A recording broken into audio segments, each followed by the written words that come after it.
তোমাদের সামনে আবার আসবো, সঙ্গে থাকো।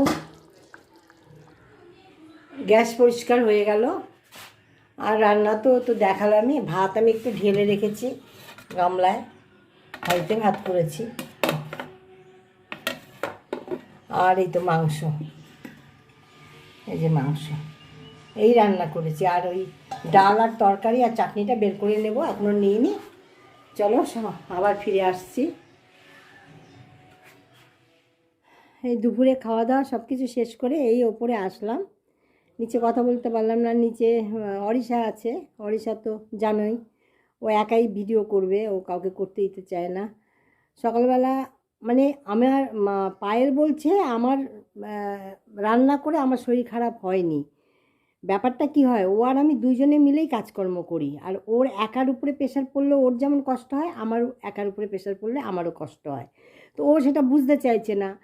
ও দুদিন ধরে একা রান্না করতে হচ্ছে, আমাকেও ওষুধ দিচ্ছে, আমাকেও মানে জ্বর দেখছে, মেয়ের দেখছে, মেয়েকেও রাতে মেয়ের জাগছে। তো ওর দুদিন ধরে আবার রান্না আমি ওকে এক তরকারি ভাত করতে বলেছি, সেখানে 2-3 রকম রান্না করেছে।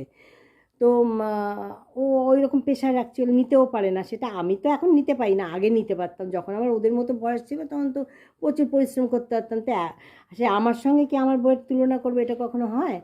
সবাই কি আর খাটতে পারে? তা ও প্রেশার বেশি নিতে পারে না। ও কোনো দিনই বিয়ের আগে কোনো কাজকর্ম করেনি, ওর পড়াশোনা করতে করতে বিয়ে হয়ে গেছে। ও বিয়ের পরে এসে মাস্টার ডিগ্রি করেছে আমার এখানেই। তো যার জন্য আমি বলছি, তোর শরীরটা খারাপ হয়েছে, তুই 2 দিন ধরে তোর একভাবে একা রান্না, একা চাপ পড়ে গেছে, 5 জনের খাওয়া দাওয়া, আবার মেয়ের জন্য রাত্রে জাগা, মেয়ের জ্বর, তার আবার করা, সেটাও একা পড়ে গেছে। আর আমি মিলে আমরা করি, সেটা প্রেশার পড়ে না, সেটাও বুঝতে পারে না। সেই রাতে মেয়ে খেলো না, রাত্রে ওর মাইগ্রেনের পেন আছে, মাইগ্রেনের পেন উঠে গেছে, রাতে না খেয়ে শুয়ে পড়লো। আমি তো আজ সকালবেলা উঠে পারছি না। সে বাড়ি ঘর হয়েছে, ওই যে আমার একটা বাথরুম হচ্ছে, সেটার মিস্ত্রি আসেনি সকালে, সেগুলোতে যে আমি আবার জল দিলাম, কারণ গাঁথনি গেঁথে গেছে। ও জল লাগে, এমনি পূর্ব দিকে রোদ ওঠে, এমনি প্রচণ্ড টান রোদ পূর্ব দিকের, মানে ওইদিকে ওয়ালটা হচ্ছে। তা আমি যে আবার জল দিলাম, আবার ওয়াশিং মেশিনে কাপড় টুপড় কেচে নিলাম, যা পারছি বহু কষ্ট করে করে টোরে। আবার গাছে আমার অনেকগুলো গাছ আছে, ফুল গাছটা, সেগুলোতে একটু জল দিলাম, জল দেওয়া হয়নি। আসল কথা, আমার হাজব্যান্ডও কোমর নিয়ে পারছে না, ওর নিজের শরীর ভালো না, হাঁটতে পারছে না, নাতনির শরীর খারাপ, আমার শরীর খারাপ, দেখেও ও আমার উপরে মেজাজ নিচ্ছে। কী মেজাজ! এমনি তো আমার শরীর খারাপ হলে আমার হাজব্যান্ডের উলট পালট মেজাজ হয়ে যায়। ও ভাবে আমি সুস্থ থাকবো, আমি সারাক্ষণ মানে আমি তো গুছিয়ে গাছিয়ে সংসারটাকে রাখি। তো ও হলে এটা কাজ ও করে, আমার হাজব্যান্ডও প্রচুর হেল্প করে সংসারে। কিন্তু পায়েল বলছে না, আমার 2 দিন ধরে রান্না করে আমার কিছু হয়নি, আমার তুমি কেন এরকম বলছো কেন? আমি যে হচ্ছে রে বাবা, দুটো চাপ পড়ে গেছে, এটা তুই বুঝছিস না কেন? তো চাপ পড়ে গেছে, তোরা তো আমাদের মতো নিতে পারবি না, সম্ভব না। ও সেটাই বলছি বলে ওর সেটা আবার বলছে, না তুমি এটা ভুল বলছো, আমার তার থেকে হয়নি, আমার রাতে ঘুম হলো না। ঠিক আছে, পরের দিন এসে আবার সেই রান্না বাড়ি, অতগুলো লোকের রান্না টান্না করা, বাচ্চার সব কিছু করা, প্রেশার না শরীরে, এটুকু বুঝছে না। আমি যতবারই বলছি রেগে যাচ্ছে। যাই হোক, আমি এই বললাম, আর কিছুই না। আমাদের পায়েল চেষ্টা করে, মিথ্যা কথা বলবো না, চেষ্টা করে, ও সব কাজই করার চেষ্টা করে, আমার সঙ্গে সহযোগিতা করে। এই তো আমাকে থার্মোমিটার দিয়ে জল মানে জ্বর দেখা, ওষুধ দেওয়া, করা, ও তো সবসময় করেছে। মিথ্যা কথা বলবো না, 2 দিনে তো আমি উঠতেই পারিনি, ধুম জ্বর। মানে আমাকে যে ও কখন ওষুধ দিয়ে গেছে আমার তাও খেয়াল নেই, এরকম অবস্থা। তা আজকেও তো জ্বরটা আসেনি বলে, কালকে রাত থেকে জ্বরটা আসেনি, ওই জন্য আজকে সকালে উঠেই আমি দেখলাম যে ও হয়তো কালকে ভোরবেলায় শুনলাম নাতনির জ্বর এসছে, তারপরে ঘুমের ডিস্টার্ব হয়ে গেছে, ঘুমোতে পারিনি। তা আমি সকালবেলা উঠে পড়েছি, আমি উঠেছি, কর্তা উঠেছে, উঠে আমরা যা করার করে নিয়েছি। পরে আমি রান্নায় ঢুকে গেলাম, আর ও আমাকে বকছে, তুমি যাও, তুমি রান্নায় করবে না, করবে না। তুই যা, আজকে তুই যা, তুই রেস্ট নে, মেয়েকে করে টোরে যা, রেস্ট নে, আমি রান্না সেরে নিচ্ছি।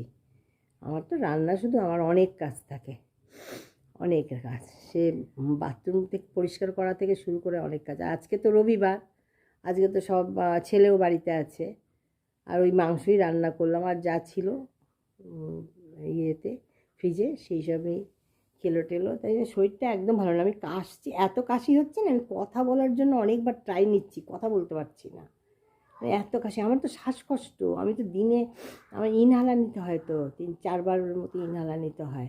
আর এটা একটা অ্যালার্জির ব্যাপার আছে, এই যে ক্লাইমেট চেঞ্জ হলেই না এই জিনিসটা হয়। কিন্তু আমি ছাড়া সংসার অচল হয়ে যায় গো, কী যে হবে এটাই ভাবি, যে বিছানায় পড়ে যদি থাকি কী যে হবে। যেন ঠাকুরের কাছে ভাবি, বলি যেন চলতে চলতেই যেন সব কিছু ঠিক হয়ে শেষ হয়ে যায়, চলাফেরার মধ্যে থেকে। খুব সাংঘাতিক অবস্থা, মানে বিছানা একটা দিন পড়ে থাকলে যে আমার সংসারের হাল কি দাঁড়ায় না।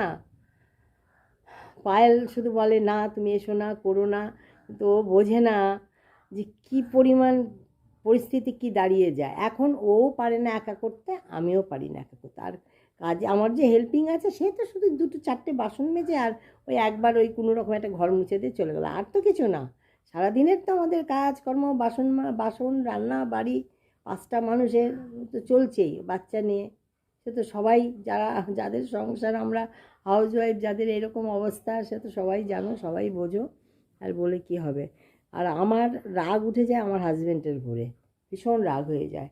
আমি এদিকে বিছানায় পড়ে আছি, তারপরে যদি কেউ মেজাজ নেয় কেমন লাগে না। ওর হলো ওই প্রচণ্ড মেজাজ নেয়, ও আগাগোড়াই।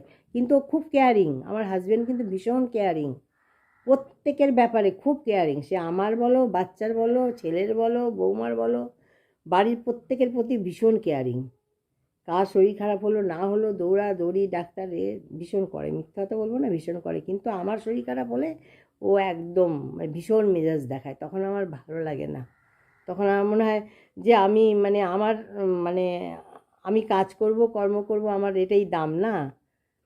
তার মানে যতক্ষণ কাজ করতে পারবো ততক্ষণ আমার সংসারে আমার আদর, যখন পারবো না তখন আর আমার সংসারে আদর থাকবে না, তাই না? কাজকর্ম করতে পারলেই সংসারে আদর। ঠিক আছে, আর কি বলবো। এখন একটু ওষুধ খেলাম, অনেকগুলো ওষুধ খেলাম, আবার ওষুধ খেতে হবে। এখন ইনহেলার নেব আর এডিট করব, এডিট করে ভিডিওটা আজকেই দেব।